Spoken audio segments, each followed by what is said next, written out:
Welcome viewers to another episode of It Depends. This one is an extra special episode for two reasons. One, I'm sitting right next to my good friend, Scott Taylor, more popularly known as the Data Whisperer.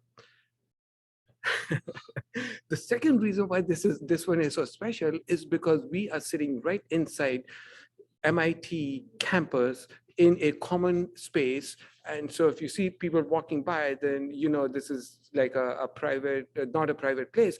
And we are both attending the 16th annual MIT CDOIQ conference here in July 2022.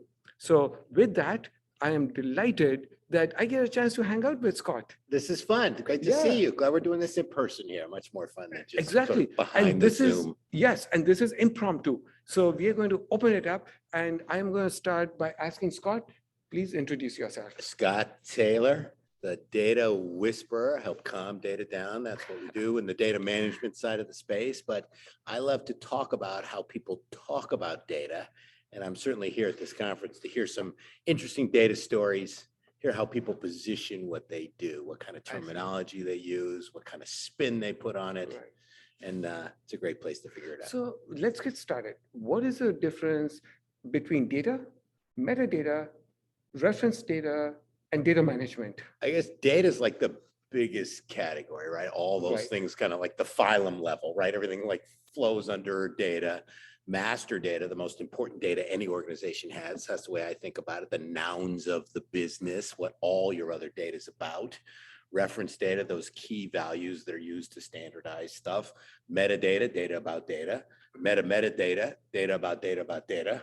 Seinfeld data, data about nothing. So it's all, different flavors of the same thing. But I think it all falls in this category of highly structured, common data for an enterprise that you need to build the foundation of what you do.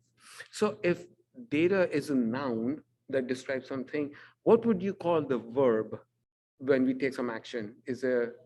I guess, just taking a business action, deciding on something, putting it in some form that a business leader can draw some kind of commitment, make a point, prove some sort of initiative, but all those things around analytics. I see. That's where I think the verbs come in. That probably, I think we've stumbled on something here. So if data management are the nouns, maybe analytics are the verbs, maybe. Yeah, we'll see, I think that's people brilliant. pick up on that. Yeah. Okay, so you heard it here first. So Scott has had a storied career in master data management, right? You used to work at Dun & Bradstreet? Dun & Bradstreet. I was at Dun & Bradstreet for 1,000 days, but who's counting? I was at Nielsen for 15 years. Both of those organizations, I helped them position their master data assets, master reference data assets. And in fact, it wasn't MDM. The first thing I would tell people, especially at D&B when I was training the sales force on how to position master data, was we don't do MDM. MDM is a practice area, but it's also a packaged software that creates master data. We provided what we call pre-mastered content. It was like the content itself. So regardless of what brand I work for, the differentiation I see is MDM is the process, master data is the outcome. And we all need master data. How you get there will differ by the enterprise and the initiatives, but we all need master data. So what would be some practical examples of master data? Customers, I see. your customer list, right? Your vendors, your prospects, your partners, your products, your services, your offerings, your assets, the things you make, the parties you sell to and buy from and partner with. Right. Every relationship you have should be represented by a master data entity. Okay. So today we live in this highly compliance regulatory world. When you were at Nielsen and Dun & Bradstreet, what was the level of privacy on, let's say, the SKU? Like, this is a product SKU. Is this private data? Is it not? I worked in really commercial data companies. So commercial data by its very nature is something that people want to know about. Right. The location of a store, the hierarchy of a business, the product SKU. These are things that I don't think the same kind of privacy issues are around that, because a retailer wants everybody to know where their stores are. Right. A brand owner wants everybody to know where their products are. So it's really commercial data. And the privacy issues that go on today are mostly about personal data. I see. So I kind of differentiate. It's like there's PII. Yeah. The stuff I worked with was probably more CII, commercially identifiable information. Oh, wow. It's another term I'm kicking Yes. around Okay, here. so See if we are on a sticks. roll. So we have CII now. So we Exactly. yes. So data monetization is a big talk these days because we just came back from Snowflake event and Databricks. Everyone's talking about data monetization, but these data brokers were doing that. Yeah, we're doing it So- from forever. You hear about that too. It's and I look at the root of the word monetize means money, Yeah, selling it. yeah. As soon as you get into a conversation in data monetization, in most enterprises, they shift all of a sudden to no, it's finding value. It's not pure like we're going to sell our data.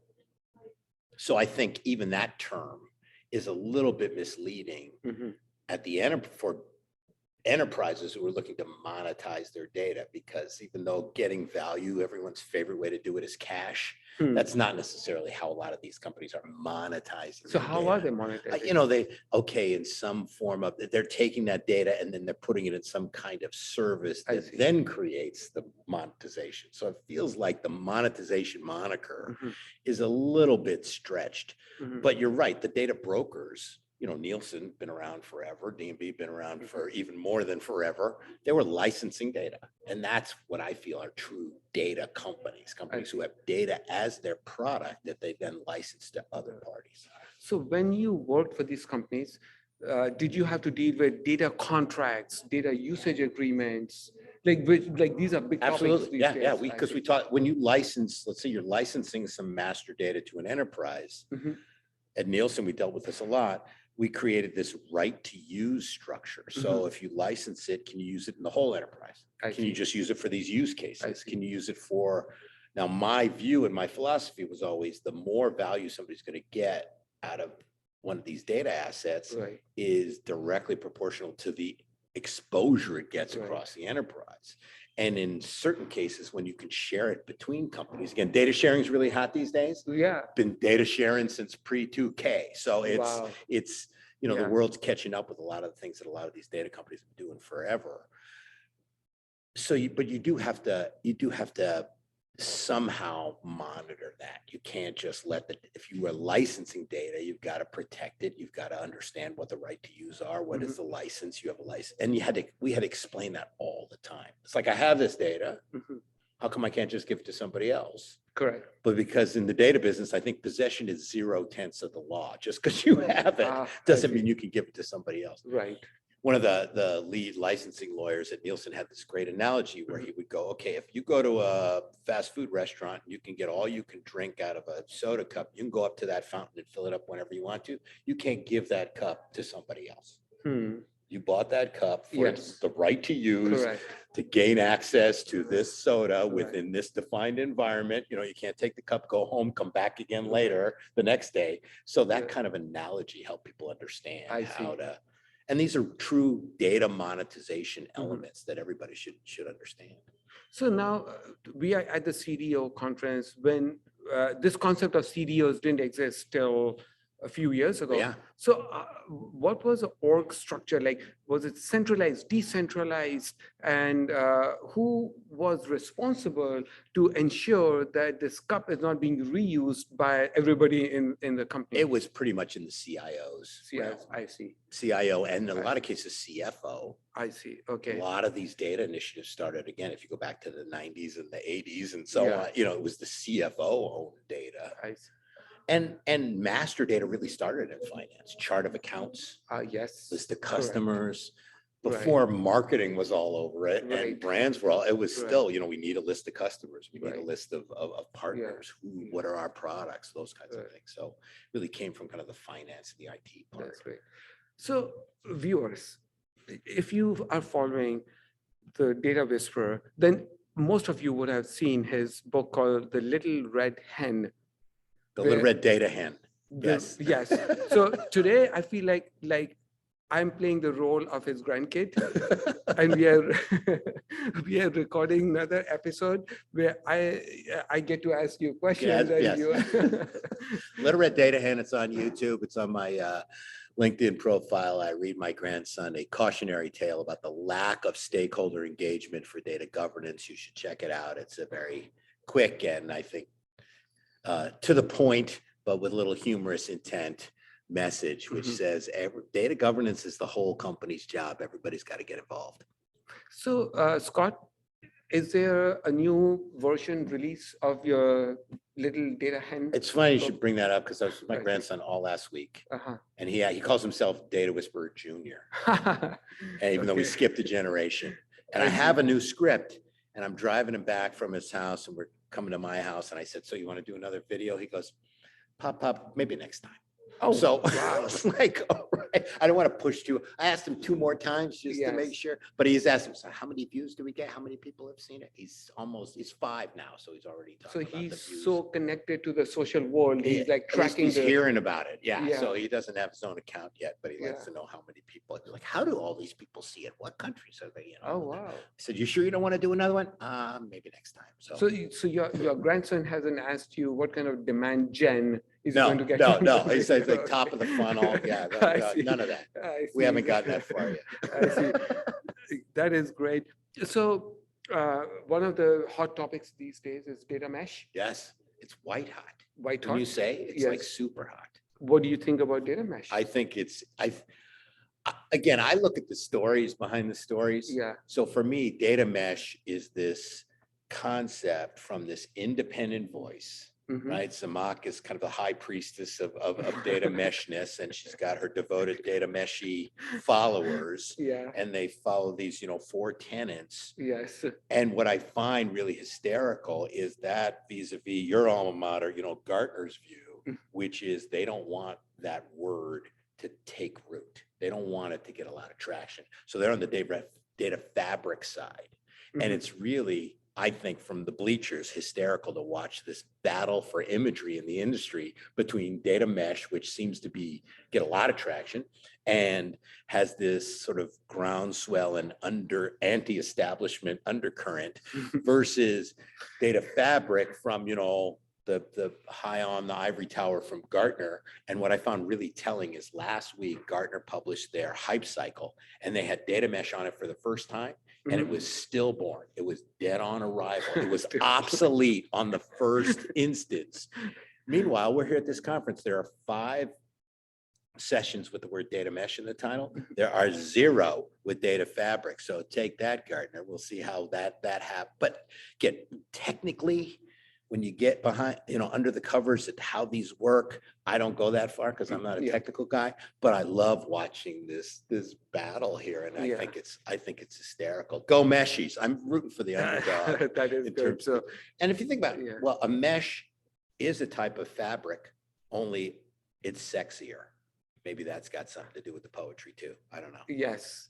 Maybe we should write a haiku. Should I? Okay, I'll do that. All right, I'll do that. Okay, 757. All right, haiku on data mesh versus data fabric. That's my assignment from this podcast. I have homework.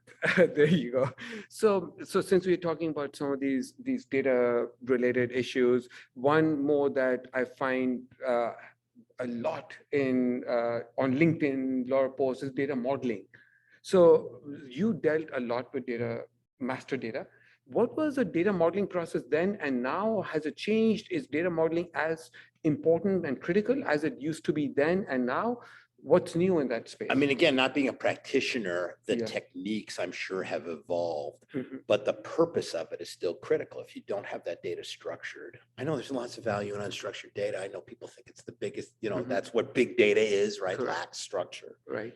But if you don't have that structured data, structured data works a lot harder for an organization than unstructured data. Sorry, but it does. Again, it's master data, reference data, metadata. So the concept is critical. It's, again, foundational. I don't know how you get around it. And think about the amount of reporting, analytics, data work that's done in an organization that has to do with unique entities, hierarchies, taxonomies, and geographies. And if you don't have those 4 things on your data is going to be. So the 4 things are? So I kind of back into what I call the 4 C's. The 4 C's of data modeling, of master data, of data structure, but they're 4 C's to explain it to a business person. We need a code on every entity. So some sort of unique identifier. Right. We need a company, some sort of hierarchy, parent-child relationship. You need a category, so you know what kind of thing it is that drives targeting, market share. And you need, just because they all start with C, you need country or some form of geography. I see. And so with those, you know where something is, you know what it is, you know what, who owns it, and you know it's unique. And you have that, there's all kinds of data problems go away. I mean, if you don't have uniqueness on an entity, if you have duplicates, yes, and you're running a customer analysis and you've got duplicates, then you have a bad analysis. right. So it starts there. So code, company, category, country. I got 3 little videos on that in YouTube too, but a simple way, you don't have to model off of it, but it's a simple way to describe the importance of that kind of structure. So can I say that these 4 C's, if I combine them, then I get the 5th C, or the like umbrella C, which is context. The data's context. If you put, I think you could. Yes. I see. Yes. Yeah. Because without that data context, it's very, very difficult to do anything that is meaningful with data. Because other than that, you know, is the data volume correct? Okay, if the data volume is not correct, what is the context? Like which country, is it duplicate? Is it missing values? So you need that context. When you're talking about meaningful, you get into kind of my whole data philosophy, which could boil down to 3 words: truth before meaning. You want to determine the truth in data before you derive meaning from it. Right. Determining that truth is data management, data governance, data stewardship, data modeling, structure, MDM, RDM, PIM, DAM, all those foundational activities. Deriving meaning comes from business intelligence, analytics, data science, visualization, all those other things, that the sexy stuff, the stuff that people see, you know, they see that and they go, oh, that's where the value is. Yeah. But if you don't have the truth first, the value you're going to get out of meaning is going to be a lot less. You get, you know, turned in the wrong way. You get a bad analysis. You get all kinds of stuff. So I am, you know, determine truth first. That's where data starts. I see. Derive meaning after that. That's where data ends up. So can I say that the truth before data, that truth is made up of, is the data accessible? Is it available? And is it of quality?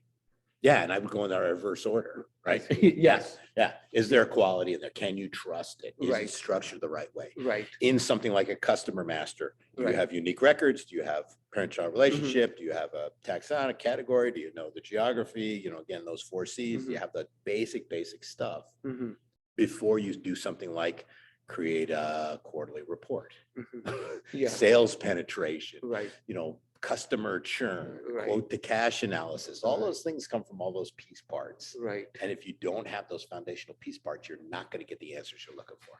Right. Okay. That is fantastic. So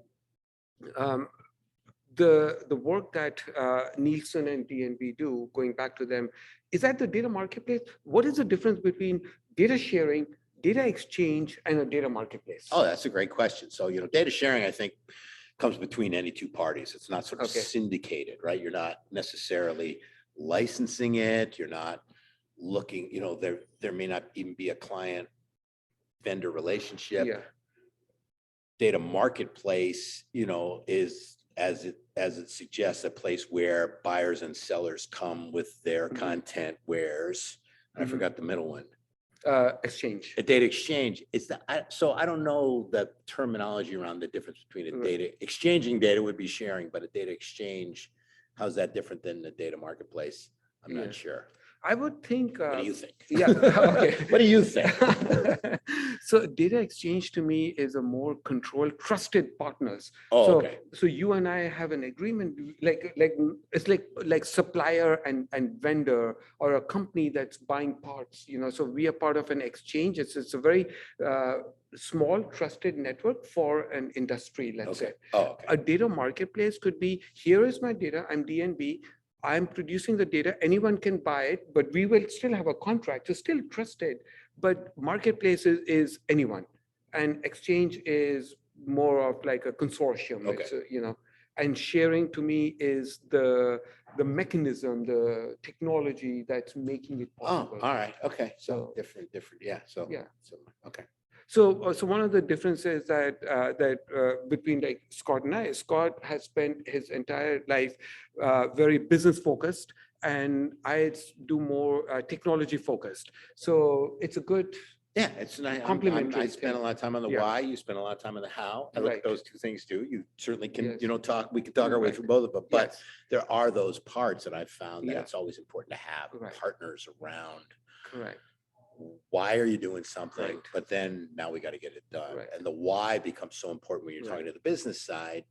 And those roles I had at these data companies really were around helping the business Mhm. representatives, the business contacts understand why it was important to license this data. Yeah. What do I need this list of whatever? Don't we do this already? Why are you even bothering me Correct. with this? Yeah. Some of the why questions were like, why am I even in this meeting? Right. So it's because it's, Yeah. and so the key is, and this is important, and I put it in my book. I have a book, Telling Your Data Storytelling for Data Management, Mhm. which is a different kind of data storytelling.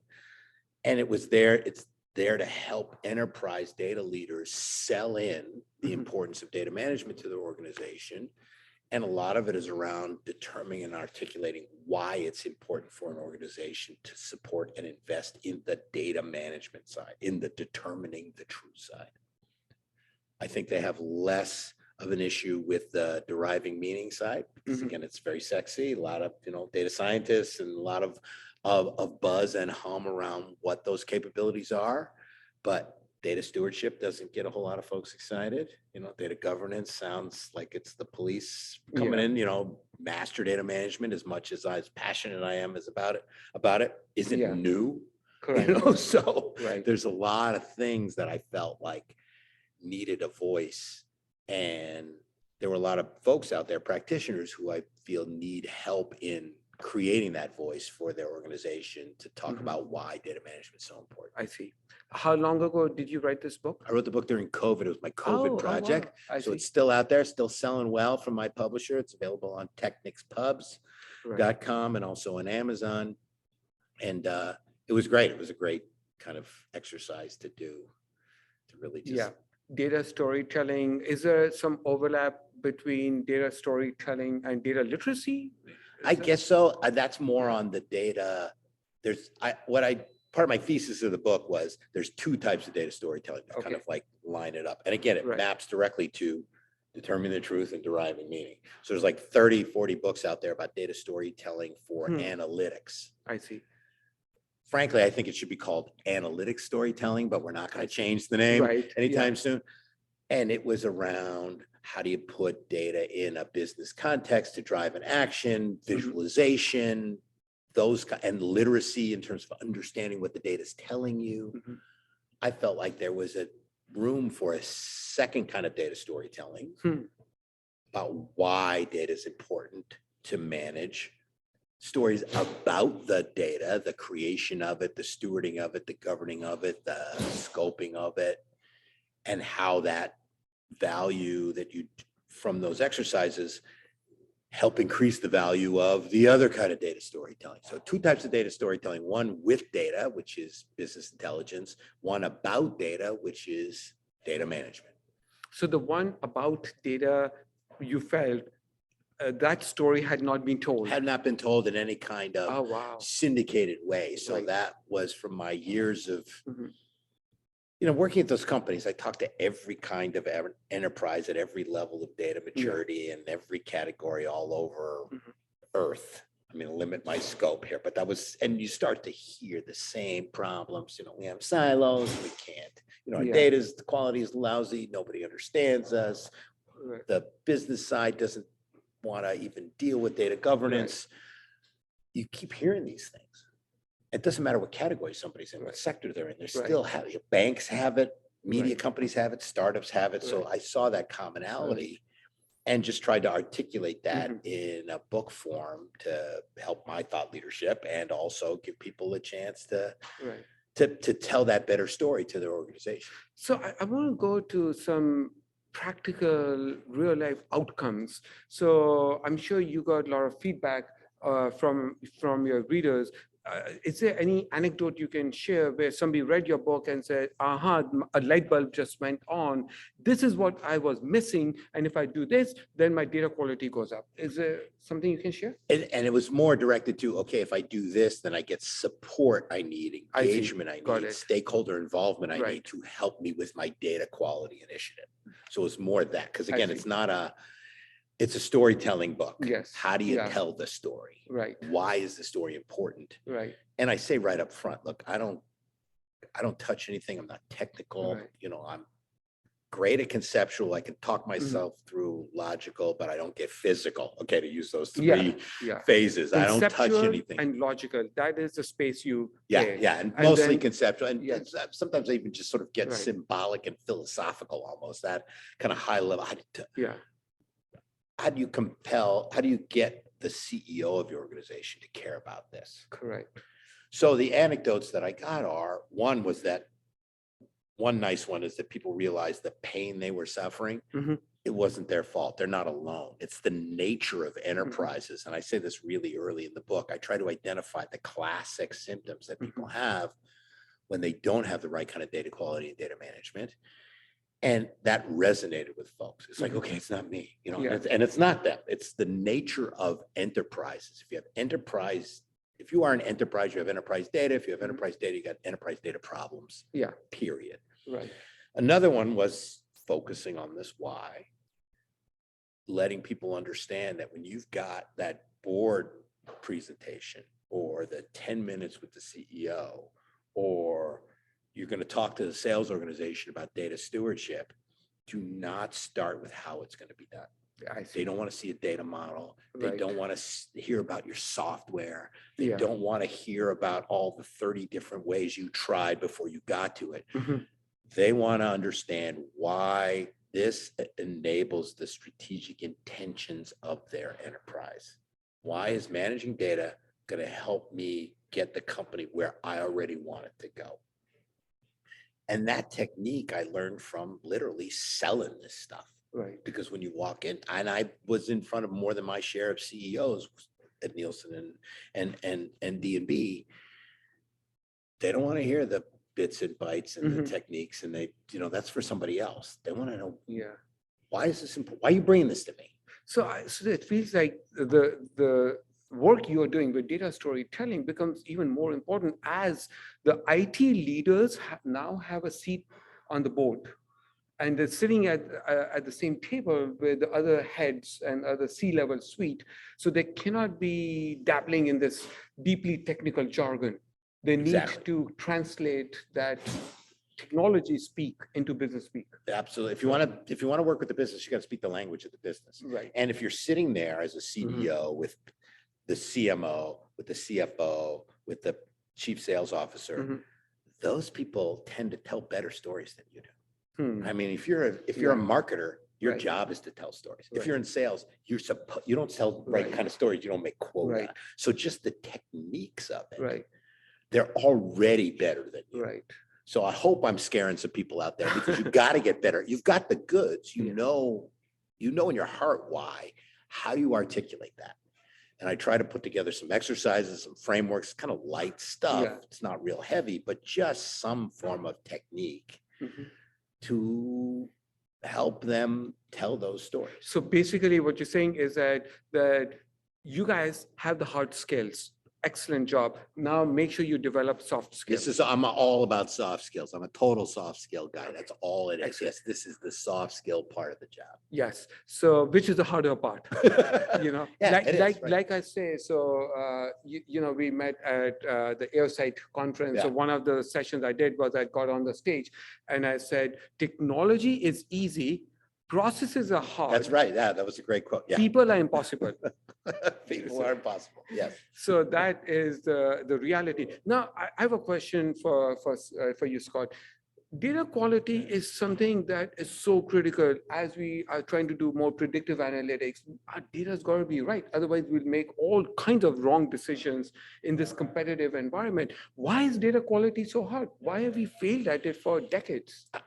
Part of it, I think, is it's a lousy story. It's not interesting. I really truly believe this. Oh, And wow. I pick on, I mean, there's some icons in the space who've been talking and leading and helping organizations with data quality for decades and decades. I truly admire their work. I think they're not telling the right story. Hmm. So think about just the words you use. Quality. Sure, it's important, but it's a very emotional, very subjective term. And how do you've got to measure it. Yes, it's important, but when you're going into pitching for funding for your data management initiative, if you start with, I just need better data quality. I mean, you sound like I do, you sound like you're whining, and they will ask you why. So come up with the why. You've just implemented you're just consolidating all your CRM systems, right? You just bought another company, you've grown by merger and acquisition, you have all these different customer masters, you are trying to improve your quote to cash or customer churn. These are the initiatives that companies are looking to invest in. Go to those because your story is none of that stuff's work. None of that stuff works without better data. But words like quality, hygiene, you want to clear a room, get a bunch of stakeholders and say, we're going to start a data hygiene program. They'll go running for the door. The terms we're using just don't resonate. If they did, I think the proof is in where we are today versus how long people have talking about it. We're still talking about it. So think about different words to use that will resonate with business leaders and will have them see immediately, this is going to help. I see. Interoperability, standards, I think, integration, all these things that, you talk about data sharing. You can't do data sharing unless you've got this highly structured data. Yes, the data's got to be of comparable quality, but again, I don't think that resonates. So there's just a lot of opportunities out there with better vocabulary to articulate the benefits of what we're trying to do with data management. You know what's the best thing about standards?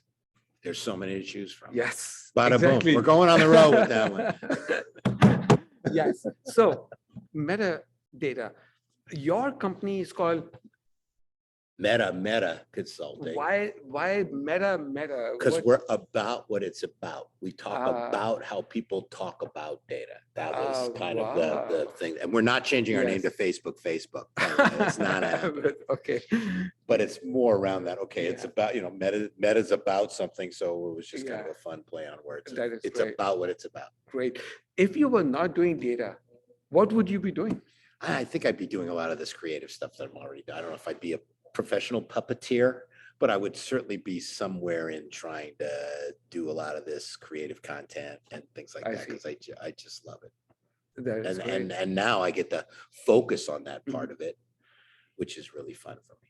So I think we've touched upon this. What's your secret power, and what advice would you give to, we are in MIT, there are all these kids who are about to enter the world of enterprises and businesses. What advice would you give to these kids, and what's your secret power? I think my superpower is as my whole family, that we're really convincing. Oh, okay. Would you agree? Yeah. Agree? Yeah. So there you go. So we're able to tell these stories. We're able to kind of capture somebody's imagination, bring a spark to some sort of anecdote. My whole family, I've got to come from a family of storytellers. My PR, marketing, sales, all those things require storytelling.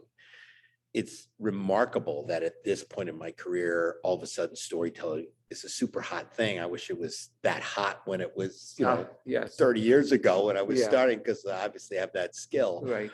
But it also is invigorating to see it recognized as an important skill. And that leads into my advice for folks too. One is pack light. Okay. I mean that physically and metaphorically. Yes. Pack light. Don't you carry never need baggage as in much life. as you think. Yeah. Be prepared, but pack light if you can. Yes. And to practice storytelling, practice the communication part of it. So unless you're just a really like an assassin in your capability, really super hyper specialized, that no matter how you behave, they're going to need your skill, which is almost nobody. you've got to be able to convince, listen, hear what people say, and be able to play it back to them. Show them.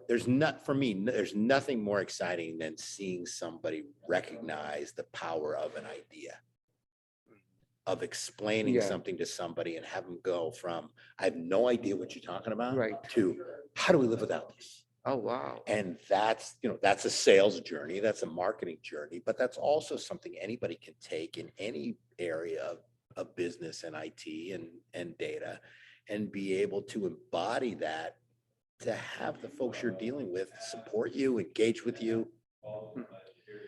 So, Scott, a lot of what you are saying is A, inspirational, and B, there's a huge dose of leadership in what you're saying. So the question I have is, again, we are at MIT, do they teach these skills or not? And if not, shouldn't this set of skills be kind of part of your CS degree? I think so. I think getting up in front of people. I mean, I learned a lot of this when I think we have, with my family background, had a natural upbringing of that, but I also took a lot of, just say, dramatic arts in college. So I was in plays all the time. When you're standing in front of a whole bunch of people you don't know, saying words you had to memorize and convincing them that you're somebody that you're not, that takes a lot of practice. There's a lot of technique. Not that I was going to be, a TV or movie actor, but I draw on those skills daily, absolutely daily throughout my business life. More than probably anything else I learned in college was honing those techniques under. That's why I love to be on stage. I love doing these events. I have a fear of not public speaking. I love that. Those are things that, that's what I enjoy. I don't expect everybody to do that. We all have a part to play. I think I play mine really well, but I stick to my position. Yeah. But that doesn't mean, even if you're not going to be a public speaker, that you shouldn't be able to stand up in front of a room. If you're going to be a leader, regardless, you have to be able to communicate. You have to be able to command attention. You have to be able to have people understand what you are saying in a way that they will take action from it. And I would say, if you have fear of public speaking, just stand up and just do it. That's the only way you'll overcome it. Yeah, it only the more you do it, practice. Whatever you do a lot, you get better at. So you keep doing it, and one day, voila, you get better, you get more comfortable, you get more confident. It's really difficult to simulate that experience. Yes. It's like trying to learn swimming by taking an online course. Perfect. That's an excellent example. That's a perfect example. Yeah. I scored 100, but I drowned. So Scott, what does a typical day look like for you? That I don't have a typical day, which is part of what I enjoy now. Yeah. I try and gang different kinds of activities together. So I have what I actually call event days in my calendar. So if I'm going to do a podcast, I'd rather do 2 or 3 podcasts in an event on the same day than do them one after the. You just sort of, the energy gets different, your head gets different. You want, so there's a performance piece to that, and that takes a certain amount of energy. So I'll try and gang those together. I'll have days where I'm just on calls like everybody else, right? Talking to clients, talking to prospects, talking to folks I'm working with. I'd rather do all those on one day if I could, ideally. And then I've got other days that are just creative days. It's just me. I might just be video editing. I might be working, on the next grandson script. I might be doing something more creative where I don't even want to be bothered with some external interaction. So ideally, that's how it doesn't always work that way, but that's how I try to map out my calendar on a regular basis, to have a kind of day that focuses on a particular part of something that I want to do. We live in some of the most exciting times. I think so. Now. Yeah. It's a blast. I'm having a blast. Awesome. So I have one last question. Tell us something about yourself that the world generally does not know. I'm sure there's a lot. Maybe. I can juggle. I can juggle pins. Oh. I know my way around the night sky pretty well. I'll be teaching that to my grandson as I did my children. It's really, but most people can pick out 2 things in the sky, the sun and the moon. You should be able to get beyond that. What stars are out there? What, Big Dipper. Okay. But there's a lot out, and it's been out there. What's kind of fun is it's obviously the Webb telescope is showing us a lot of things that we've never seen before, but with your naked eye, you can see a lot of stuff. Planets, find the planet. Start with the planets is my advice. Pick out the couple of planets. There's only 4 you could see every day. Well, 5 if you count Earth, but there's 4 that are pretty visible. And I kayak a lot. Oh. So these are kind of like my personal hobby stuff. Very nice. So, and in fact, talking about exciting times and talking about the night sky, we just last week or 2 weeks ago, we had the James Webb telescope that you mentioned. So now the telescope is showing us pictures of stars that are 4 years, 10 years in past, how it looked, because it's taken so many years for light years for the visibility of that stars to us. So we are kind of going back in time. It's exciting. It's fun stuff. You know, Yeah. those things you can only see with a super high powered telescope, but there's a lot you can see just by looking up. That is great. Even in the city, looking Yes. up and seeing those know your way around the sky if you can. It's fun. This has been an amazing podcast. I cannot tell you how fun this experience was, because A, it's impromptu, and secondly, this location, the building we are in, is called CSAIL, CSAIL, which is the Computer Science AI Lab. This is the epicenter of robotics research in the world. So reporting live from here with my friend Scott Taylor, the Data Whisperer. This is Sanjay Mohan. Thank you so much for tuning in. It's been a pleasure to talk to you once again. Thank you.